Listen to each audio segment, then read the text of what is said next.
তো hello everyone, আশা করি সবাই খুব ভালো আছো। তো আমরাও খুব ভালো আছি। তো আগের ব্লগে তোমরা নিশ্চয়ই দেখেছো যে আমরা গেছিলাম মহাবালেশ্বর টেম্পল। তারপর আমরা চলে গেছিলাম এই ওয়াটার ব্রেকে। এই লোকেশনটা কিন্তু কর্ণাটকের মধ্যে। তো এত সুন্দর এই লোকেশনটা আমার এত ভালো লেগেছে। যারা প্রি ওয়েডিং শ্যুটিং করবে তাদের জন্য কিন্তু বেস্ট। অবশ্যই আমাদের ওখান থেকে এখানে প্রি ওয়েডিং শ্যুটিং করার কোনো মানে হয় না, যাই হোক অনেকটাই দূরের রাস্তা। কিন্তু যারা গোয়াতে ঘুরতে আসতো বা হানিমুনে আসছো তারা কিন্তু এখানে একবার আসতেই পারো।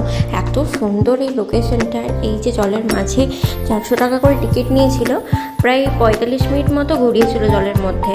তো এই যে দেখেছো, আমি মা আমার মেয়ে সবাই মিলে বসে একটু ছবি টবি তুলছিলাম।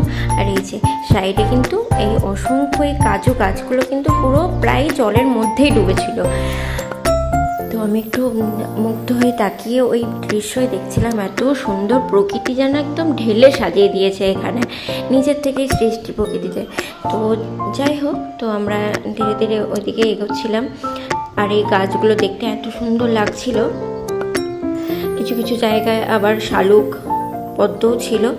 তো সেখানেও আমরা অনেক ফটোশ্যুট করেছি। তো ফটো তোলার জন্য এত সুন্দর ভিউজ এখানে, ফটো তোলার জন্য বেস্ট। এই যে দেখেছো, হিরো হিরোইন বসে গেছে পোজ দিয়ে, আর আমার হাজব্যান্ড ছবি তুলে দিচ্ছিল। তো এই যে বাইরের এই ভিউজটা, তো চল দেখতে থাকো।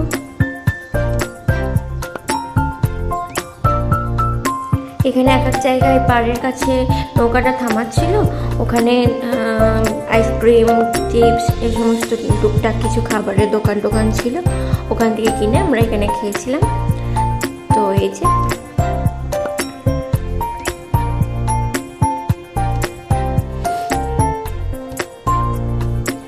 সুন্দর লাগছে দেখেছো, পাশে এই যে আরও নৌকোগুলো যাচ্ছিল। তো সেগুলো দেখতেও এত অসাধারণ লাগছিল, বৃষ্টিটা শুধু মুগ্ধ হয়েই দেখছিলাম। প্রচণ্ড রোদের মধ্যেও কিন্তু এখানে মাথার উপরে তো অ্যাকচুয়াল সেট ছিলই নৌকার উপরে, আর এত সুন্দর হাওয়া আর জলের এত সুন্দর শান্ত পরিবেশ, সেটা থেকেই এত ভালো লাগছিল দেখতে। এত রোদ গরমের মধ্যেও এই জায়গাটা ছিল বেস্ট। আমার তো ভীষণ পছন্দ হয়েছে এই ওয়াটার ব্রেকটা।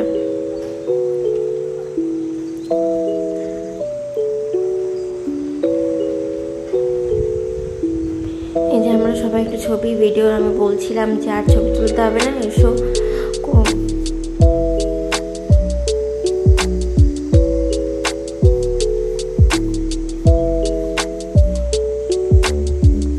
জলগুলো এত স্বচ্ছ, এত পরিষ্কার না, কেউ এখানে কিন্তু তৈরি করে দেয়নি জানো, একদম প্রকৃতি নিজেই নিজেকে যেন ঢেলে সাজিয়ে নিয়েছে। এত সুন্দর নারকেল গাছ আর কাজু গাছ দুধারে শুধু।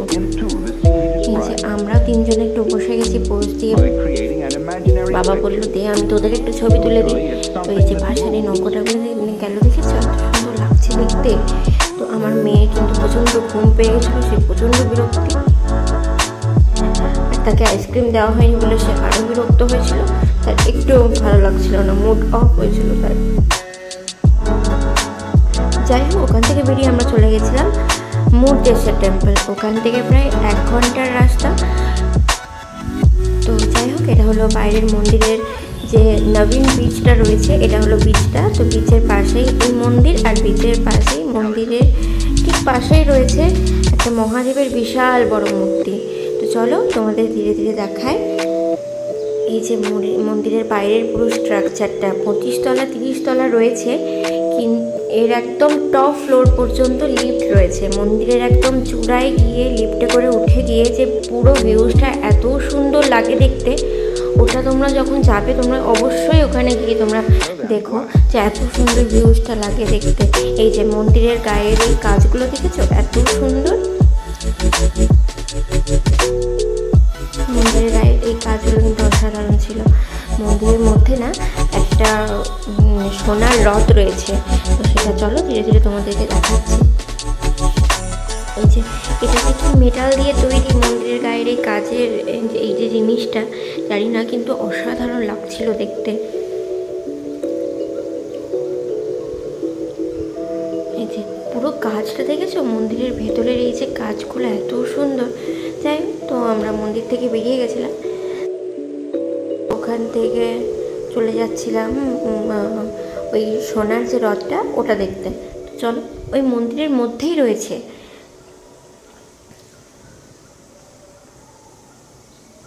এই যে দেখেছো এই রথটা, ঠিকঠাক মনে হয় স্পষ্ট বোঝা যাচ্ছে না, আসলে তো ওটা তালা দেওয়াই ছিল, তো বাইরে থেকে যেটুকু নিতে পেরেছি।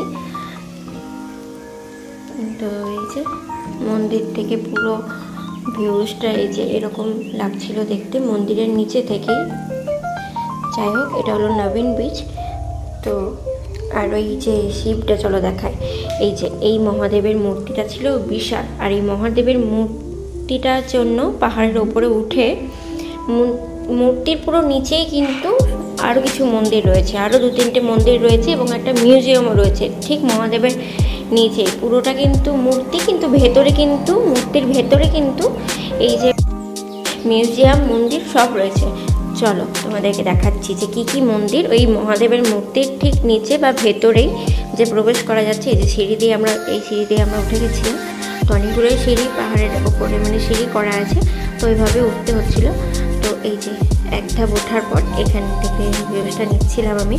তারপর এই যে এই মন্দিরটা হচ্ছে ওই মহাদেবের মূর্তির ঠিক নিচেই রয়েছে। নিচে বলতে মন্দিরের মূর্তির ঠিক ভেতরেই আর কি। পুরো মূর্তিটা কিন্তু ফাঁকা, ভেতরে কিন্তু ঢোকার রাস্তা রয়েছে।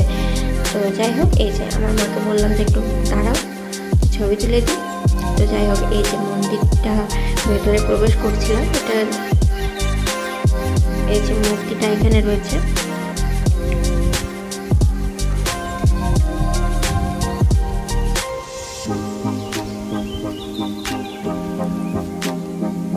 তো আরও কিছু মূর্তি রয়েছে, তো সেখানে ছবি তোলা অ্যালাউ নেই, এখানে অ্যালাউ ছিল বলে আমি তুলতে পেরেছি।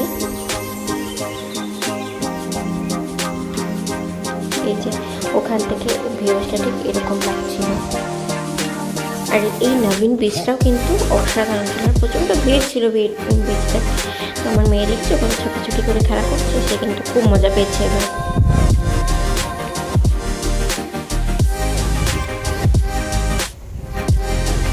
তারপর দেখতে দেখতে হয়ে গেছিলো সন্ধ্যে।